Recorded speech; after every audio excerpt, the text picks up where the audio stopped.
Saludos, buenos días. Iniciamos la semana, despedimos el mes. Sí, señor, ya estamos a 28 y se fue marzo. Mucha agua sobre Santo Domingo, muchos pronósticos. Según la ONAMEC, hay un 70% de probabilidades de que siga lloviendo durante todo el día. Por tanto, en un país donde no se necesita mucho esfuerzo para usted tener las calles anegadas, porque todo está pendiente,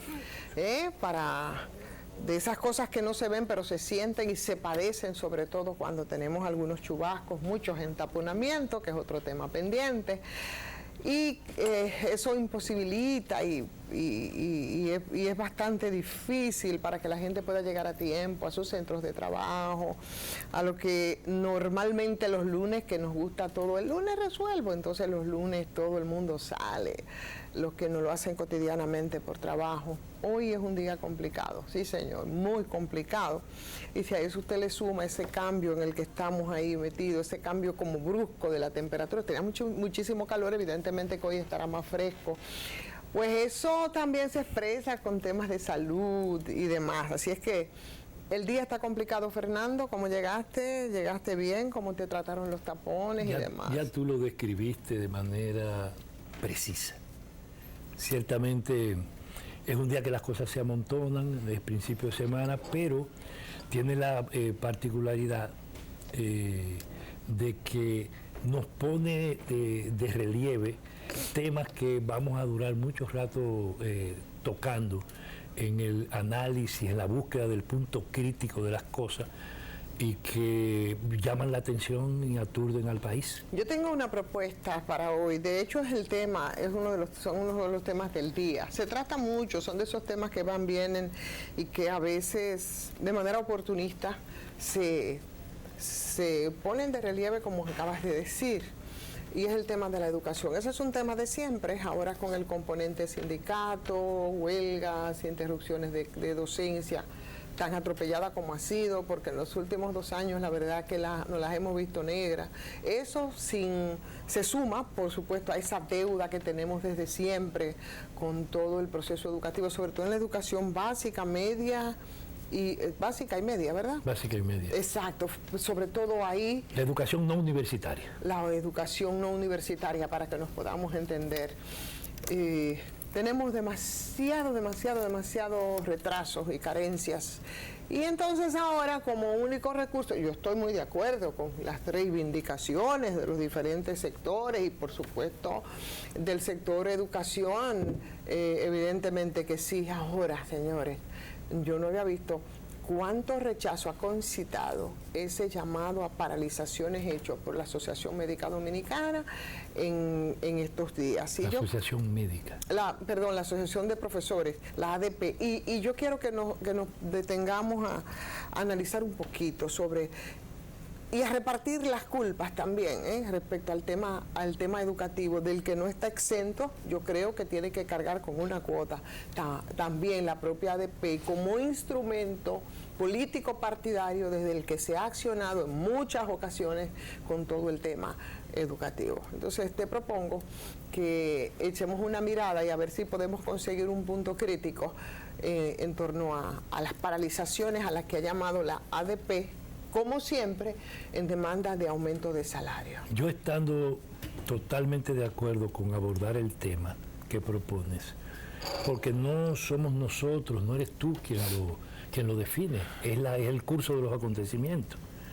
Yo quiero decirte que partamos el asunto en dos y que hay una parte del tiempo, aunque sea menor incluso, que no dejemos de tocar, lo que es el tema de la seguridad social, por las implicaciones que tiene y porque estamos a la puerta de un importante movimiento nacional en relación al tema que se va a plantear para el próximo miércoles, claro, que es el tema del cacerolazo del miércoles que está planteado. Pero tenemos el día de mañana, pero si nos alcanza el tiempo, yo creo que sí, que podemos verlo. Pero temo no por lo del miércoles, es por el tema de la seguridad social, que tiene elementos que yo creo que hay que revelarlo y darle la importancia desde hoy. Pero mientras tanto hay paralizaciones en las escuelas, mientras tanto hay muchos muchachos que no van a asistir a docencia. Eso ocurrió el jueves, eso ocurrió el sábado. el jueves y el viernes, y eso es lo que se amenaza, y yo no sé cuántas horas de clases han recibido los niños, niñas en esos niveles después de lo atropellado que fueron esos 2 años por el tema pandemia, que develó muchas cosas, develó también que nosotros teníamos una república digital que fue un fraude, y esto por aquello de la educación virtual a la que no todo el mundo tuvo acceso. Ahora, con todas las conquistas que ha tenido los maestros a través de su sindicato, que es la ADP, yo me pregunto si por qué nosotros no podemos utilizar quizá otros recursos, o no podemos utilizar otras vías, o no podemos sensibilizarnos con una deuda social pendiente tan terrible como es el tema de la educación. Y por supuesto, yo sé que es complicado para algunos maestros, sin embargo, o para los maestros. Sin embargo, los maestros y las maestras yo creo que no son los que peores les va en términos salariales. De hecho, hoy aparece un estudio que habla de, en términos porcentuales, cómo están los maestros de este país por encima de los demás sectores profesionales. Pero además, hay algunas preguntas que habría que hacer respecto a la misma ADP, y muchos recursos que también se manejan. ¿Tú recuerdas una vez un escándalo que hubo aquí con una estafa a la ADP? Yo me preguntaba, y mucha gente decía, pero ¿cómo es posible? Los pobres maestros y su pobre sindicato. ¿Cómo DH se pueden robar 24 millones de pesos de la ADP? ¿Pero de dónde? Bueno, resulta que la ADP descuenta de manera automática y vía administrativa, y yo no sé qué diablos tiene que hacer ahí también el Ministerio de Educación, que juega su papel, un 1% de su salario. Inmediatamente usted es nombrado como maestro, sobre todo en el sector público, automáticamente ya como ADPista, usted antes de recibir su salario, a usted le están descontando ese 1%, y ese 1% implica cerca de 25 millones mensuales que recibe por ese concepto la ADP. Mi pregunta es, y eso me parecería muy bien, si eso tiene un impacto hacia los mismos profesores. Ahora, no me queda claro. ¿Quién audita la ADP? ¿En qué se invierten esos recursos? Bueno, ellos tienen un hotel, pero para los maestros tener acceso a ese hotel tienen que pagar, como cualquier persona, y eso es con el mismo dinero de los maestros. Ese dinero se utiliza para la formación, por ejemplo, de los miembros de ese gremio. Los maestros tienen acceso a la formación académica, a los posgrados. ¿Tienen acceso? No es así. Entonces, a mí me gustaría muchísimo saber también, porque yo creo que además de la contaminación de los partidos políticos y la misma ADP, con algunos accionar en esa dirección, con un comité ejecutivo que inmediatamente, claro, es parte del comité ejecutivo, ya se desvincula totalmente de la docencia, y los salarios son bastante altos. O sea, lo que quiero decir es que a la ADP no le va tan mal como tal, ni a los maestros, y dada la circunstancia, a mí me parece que es un desatino el llamado, que parece ser el único recurso, muy poco original ya, por cierto, de la ADP, cada vez que demandan aumento salarial, ¿no? Hay 3 cosas, creo que planteas, que tienen que ser examinadas con paciencia y con cuidado. Número 1, hay un proceso de movilización planteado desde la dirección del gremio, desde la dirección de la ADP, a propósito de demandas reivindicativas, que yo pienso es una parte de lo que has planteado que tiene que ser examinado. Las demandas que hacen los agremiados, los ADPistas, que hace la ADP. Las demandas que hace en función de lo justo y en función de la ley. ¿Es justo lo que dicen? ¿Está en función de la ley? ¿Es un reclamo no solo legal, sino legítimo que hacen? Creo que es una parte del asunto. El otro está asociado a la vida del gremio y al funcionamiento del gremio, que no es lo mismo, ni es una cosa que tiene que mezclarse necesariamente en la discusión del tema reivindicativo. Creo que eso es clave. El problema del funcionamiento del gremio, quién toma sus decisiones, cómo lo hace y cómo funciona. Y hay un tercer elemento que plantea, que me parece importante, que tiene que ver cómo se financia la ADP, cómo se puede financiar, cómo se debe financiar y qué hace con sus recursos, que también es otro tema. Entonces creo que son tres cosas que tenemos que ordenarlas para que quienes nos escuchan no se confundan en un proceso histórico en el que hay dos cosas mezcladas que tienen para mí mucha importancia. Número uno, es un problema de el peso y la función de la organización social reivindicativa y en este caso particularmente de sectores laborales o trabajadores. Porque históricamente nosotros sabemos lo que eso ha significado y en este país normalmente las organizaciones por la vía de la práctica no decente del partidismo ha terminado en malas situaciones y por otro lado, aprovechando esa circunstancia, la presión de quienes gobiernan, de la patronal y de los gobiernos sobre las formas de organización social han influido para destruirlas prácticamente todas. Y aquí, organizaciones nacionales de lucha de los sectores populares, de lucha de los sectores sociales, nosotros nos queda de un lado con las condiciones y las particularidades que tiene el Colegio Médico, que es la organización laboral profesional, nos queda la Asociación Dominicana de Profesores, nos queda Articulación Nacional Campesina, y en el caso de los sindicatos restantes, los trabajadores, las centrales sindicales, sabemos dónde están. Entonces, hay que situar la discusión del tema, porque al final de la jornada, en lo que está planteado ahora, se afecta un interés ciudadano que tiene que ver con nuestros muchachos que van a la escuela.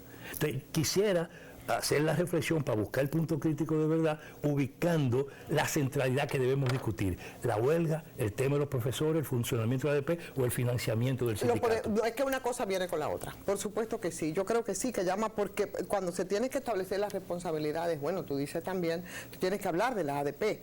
Y tiene que hablar de qué cosas hace la ADP, qué hace el sindicato. El sindicato solamente para ir a huelga y paralizarse, dejo de trabajar y en cualquier circunstancia o en cualquier condición. Y entonces, bueno, ¿cómo reponen la ADP cuando ellos dejan de impartir docencia? Ellos reponen esa docencia. No, no lo hacen. Entonces, ¿cuál es la preocupación? Aquí es el problema del aumento salarial de los maestros, que no es el peor. Yo no estoy diciendo que es un buen salario, pero por encima de la media. ¿O cómo hacemos? ¿Cómo resolvemos? Entonces vamos a mandar a los muchachos para su casa porque tenemos que mantener el sindicato como instrumento de presión y ese instrumento de presión tiene que paralizar la docencia, no importa, y punto, ya, porque nos han desbaratado la mayoría de ese tipo de instrumentos democráticos que sabemos perfectamente que están bastante contaminados y son muy utilizados por todos los gobiernos y por todos los partidos políticamente. Y yo creo que ahora, en esta circunstancia, en esta coyuntura, no es diferente. Realmente. Ahora me parece incluso, yo normalmente creo que la dirección, la lucha en el caso de las fracciones sindicales en la ADP ha estado muy influida y muy marcada por lo que son las tradiciones políticas del país y sobre todo por el peso del partidismo tradicional. Incluso, desgraciadamente, ahora el resultado de las últimas elecciones de la ADP devolvió el control del sindicato a una de las fracciones que durante muchos años lo colocó en las condiciones que tú dices. Así es. Así es, esa es la verdad a mi juicio, ¿no? Como yo veo las cosas. Ahora, cuando tú analizas el problema de lo que está planteado ahora, creo que hay que ver la pertinencia de los movimientos que se han planteado. Y yo creo que la ADP ha debido analizar con mucho más cuidado el tipo de acción a desarrollar, sobre todo por las debilidades en que están los movimientos sociales y la lucha actualmente, y cómo ellas no solo pueden ser desacreditadas, sino desautorizadas. Y que a eso se sirva y se contribuya, simple y llanamente por una actitud politiquera, desgraciadamente hay que verlo como una fatalidad. Porque son los sindicatos, ¿verdad? Como parte de los procesos y las luchas sociales, que van en muchos casos, entonces, antes, no ahora, incluso intervenían frente a otras situaciones mucho más allá de su sector profesional o su sector de clase. Incluso por eso pero ahora no, pero es que se limita solamente la ADP. Bueno, si yo quiero presionar a tal o cual gestión, eso no me parece honesto, porque sobre todo, ¿cuáles son los que más se perjudican en estos casos? Porque es ese 90% que no puede pagar en los colegios privados, que son un producto, por supuesto. Y probablemente del más, porque la clase media aquí está convertida en añicos, ¿no? Pero lo que quiero plantear, aprovechando eso, es y darle valor a lo que tú dices. Si bien es cierto que uno de los sectores que ha logrado más conquistas salariales ha sido los maestros en los últimos días, la discusión de la legitimidad y el valor o no de una demanda no está en función de si otro tiene menos o más, sino en función de lo que son derechos y lo que son necesidades, e incluso de lo que son acuerdos. Ahora, el hecho de que usted tenga no solo ganancia de causa, sino la razón histórica y el peso moral de la validez de su demanda, no quiere decir que una acción es pertinente en un determinado momento. Y lo fue en el periodo, por ejemplo, de la pandemia y la situación que se dio. Lo discutimos y lo conversamos incluso aquí mismo en Punto Crítico. Pero ahora, en las condiciones actuales, en un momento donde incluso el estado de la educación de este país, que no es responsabilidad de la ADP, sino responsabilidad del gobierno y de las autoridades, está en niveles de cuestionamientos terribles, la actitud del sindicato y la actitud de las fuerzas, digamos que progresistas al interior del mismo, debe ser la de apuntar a desarrollar acciones que permitan rescatar la urgencia de darle valor, de darle importancia a la calidad del producto y por tanto a la educación de nuestros muchachos. Y si eso es así, entonces hay que ver cómo se plantean los movimientos y las acciones de lucha. Eso para mí es lo básico y creo que el ADP está en esa obligación. Ahora, eso no puede... Vamos a ser creativos, ADP, que todo el dado, porque ustedes están haciendo exactamente lo mismo, entonces lo que vamos a sacrificar son precisamente a esos muchachos y muchachas, como tú dices, que no tienen para dónde correr, que no tienen ninguna salida, que no sea la escuela pública, que los maestros y las maestras en su derecho, ¿verdad? Lo que hacen es, bueno, reivindicando o exigiendo acuerdos o aumento salarial. Entonces, bueno, ustedes se quedaron sin docencia. Insisto. En una situación bastante crítica, con 2 años, vuelvo y repito, en la que se ha mantenido aquí, yo no sé cuántas horas de clase se le ha dado a los muchachos. Primero insisto, que hay que ser creativo y hay cosas que tienen que juzgar. Por ejemplo, la ADP tiene que plantear, si nosotros somos capaces de desarrollar procesos de paralización, de lucha, o se afecta en la escuela, no solo por culpa o responsabilidad de la ADP, sino por cuestiones de otro tipo, ¿qué actitud y qué responsabilidad se asume al hecho y frente a la realidad de la reposición de la docencia? Porque eso es clave. No es un problema del salario en este caso, es un problema de la calidad del producto y del derecho que tienen los ciudadanos y las ciudadanas de este país a educarse, que tienen nuestros niños, que tiene nuestra juventud, que tiene la población en sentido general. ¿Cómo logramos eso para que los planes y los propósitos que se plantean alcanzar en el proceso educativo se cumplan? Eso es clave. Y la ADP tiene la responsabilidad de plantear cosas como eso, porque al final de la jornada, quien nunca le ha interesado eso, han sido las autoridades, que son los responsables de la política pública y del plan que hay que desarrollar. Y es verdad que a las autoridades no les ha importado, pero tampoco a la ADP, en muchos casos. Vamos a estar claros, tampoco a la ADP como expresión de los partidos políticos a lo interno del sindicato. Vamos a estar claros, como instrumento de lucha social es perfecto, pero tú sabes muy bien, Fernando, que ha sido bastante utilizado también para esas mismas luchas, ¿ok? Entonces, eso es así. Vamos a la pausa, venimos, vamos pero yo quiero diferir contigo y lo quiero plantear de entrada en la próxima. No, por supuesto, vamos a seguir con el tema a la vuelta, porque claro que sí, que hay muchas cosas que señalar. Venimos de una vez.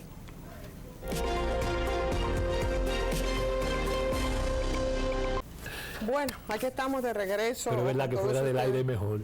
Sí, fuera del aire es mejor. Tú sabes una cosa, que hablando contigo respecto a esas formas de organizar a las que la gente tiene derecho, de muchos sindicatos desmantelados, y pasando del tema para un poco hacer la comparación del sindicato de los maestros, recordaba los sindicatos de choferes. Y me remontaba a cuando una Chocín, claro, en los tiempos, por ejemplo, de los 12 años, que tenía funciones que iban mucho más allá. Las huelgas las hacía una Chocín.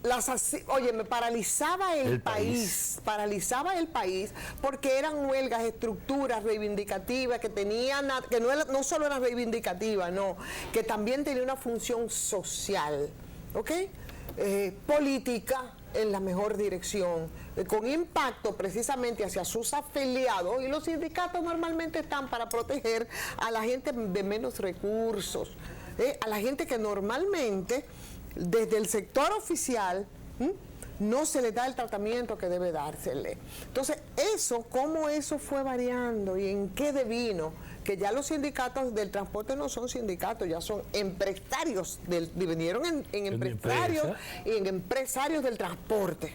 Porque desde no solamente funcionarios del gobierno, desde los mismos sindicatos y desde empresarios desde del sector privado, en todos los intentos de adesentamiento del transporte público de pasajeros y sus organizaciones, señores, han terminado en denuncias de corrupción administrativa. Todas esas formas organizativas. Es una pena que precisamente esas estructuras como tales ya no son, ya la gente no confía en ellas. Entonces, vamos, la preocupación viene exactamente por ahí.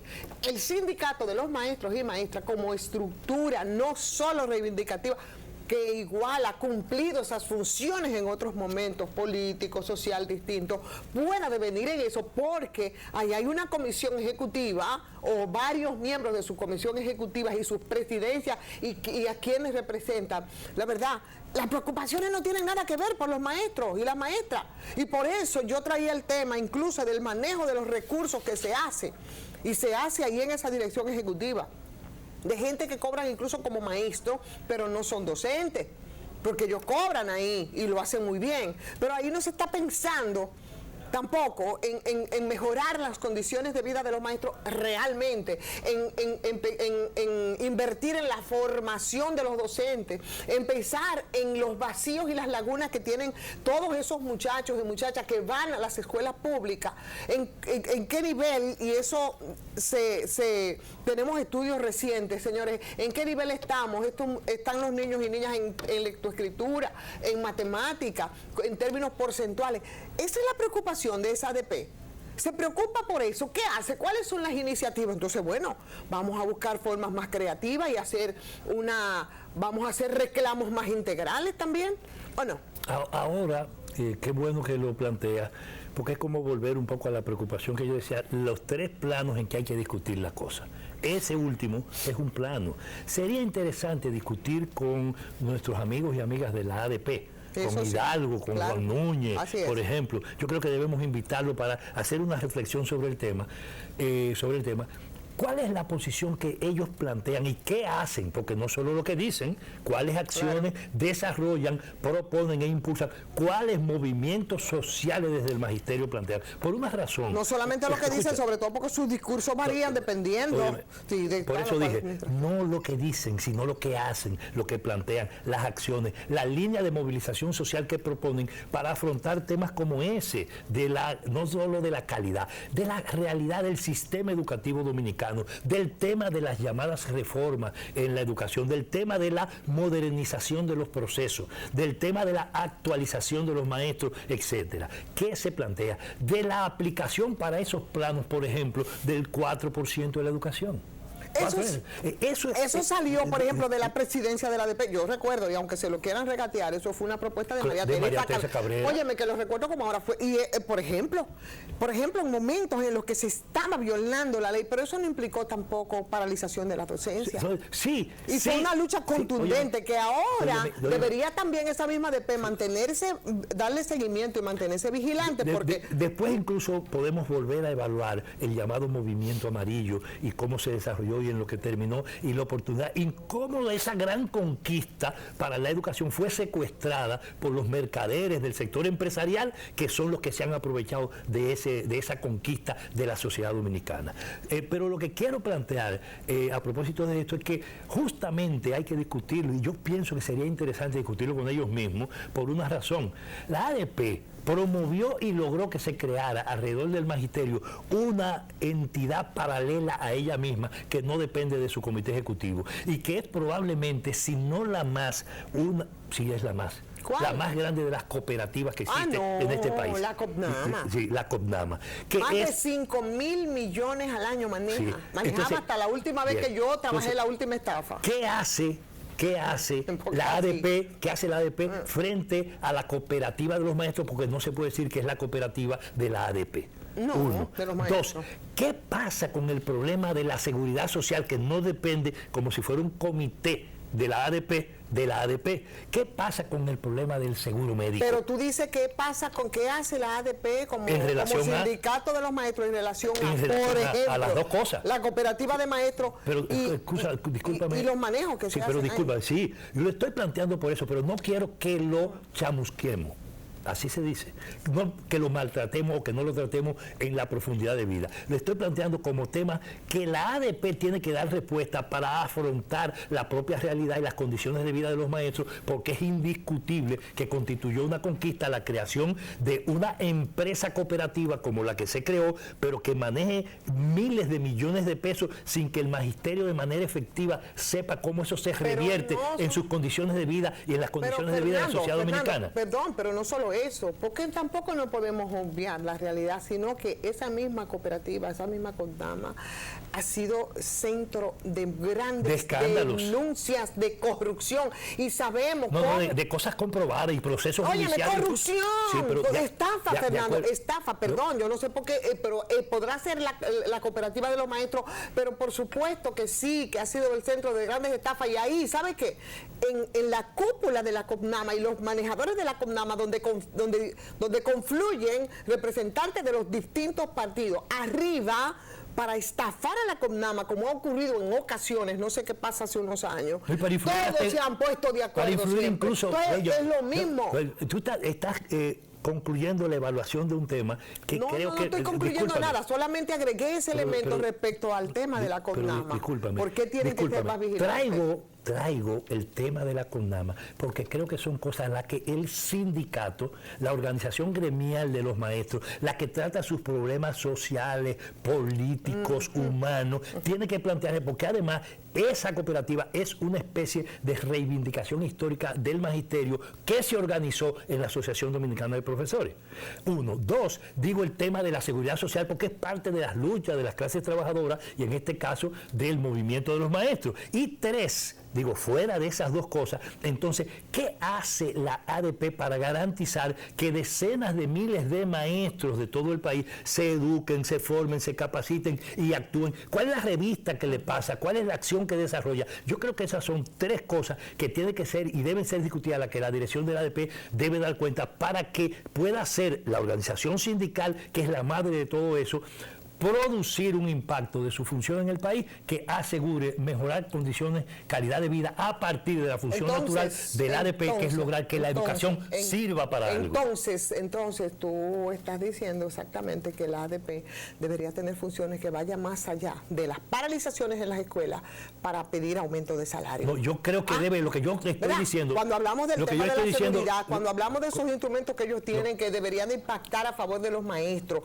como es el caso de la CONAMA, y la propia ADP, yo no puedo Lo que estoy diciendo es lo que siempre he dicho y te lo quiero reiterar. Lo que estoy diciendo es, el sindicato de los maestros no puede estar al influjo ni de la acción politiquera ni de la práctica de oportunidades. Pero lo está. Escúchame, ni al servicio exclusivo de lo que pueden ser intereses mezquinos de grupos corporativos. Entonces, la práctica que debe desarrollar la ADP debe servir al interés, a los intereses generales de los maestros, y en el interior de la ADP, no todo lo que han estado, ni todo lo que están. Es más, yo doy cuenta, y incluso es mi criterio, de que la inmensa mayoría de todos esos órganos intermedios de la ADP se comportan y actúan con o sin paralizaciones, al margen de lo que son esas prácticas que estamos de hecho criticando aquí. Y se sienten bastante utilizados, porque al final del día los que deciden son los que están arriba ahí en el comité, un grupo de cómodos, ¿verdad? Muy bien que les va, porque es así. Y óyeme, y también como tú, yo creo que claro, que el sindicato como tal, como forma de organizarse, de los maestros y las maestras, tiene que rescatarse ahora.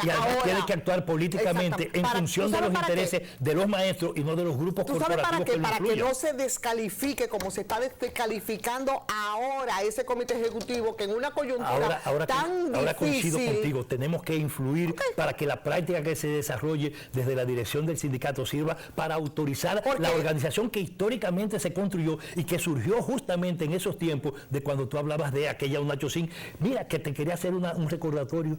Cuando Unachocín empezó a jugar ese papel, recuerdo que Balaguer empezó a crearle en base a la dádiva, a la compra, a la entrega de carritos, a la entrega de sobornos a choferes. Una parte se los inventó y fue cuando se iba a Zona Choco, Techoco, hasta Sancocho hicieron. 1000 formas de organización hicieron paralelas a un Nachosín, mientras a los de un Nachosín lo que le metían era presión, soborno y muerte.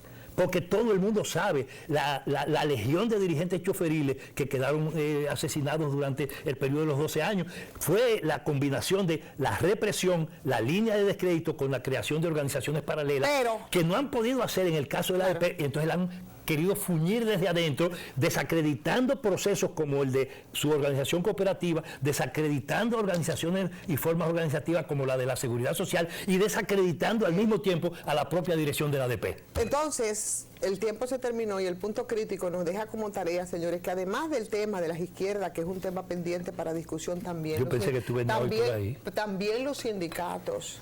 Los sindicatos, ¿en qué han devenido esas formas organizativas? Yo creo que es algo interesante también para la discusión. El tiempo se terminó, señores, es día lluvioso, cuídense en la calle, porque aquí ni hay drenaje, los invernales no sirven, pero ahí eso como implica mucha inversión, y eso no se ve para después mostrar en tiempos de campaña, pues padecemos nosotros los entaponamientos que también tienen su origen en el mismo tema del transporte público de pasajeros. Como no hay un transporte decente aquí que fluya, entonces todo el mundo lo que le aspira es a comprarse un vehículo y en fin, señores, nos vemos mañana porque ya el tiempo se terminó y nos van a sacar.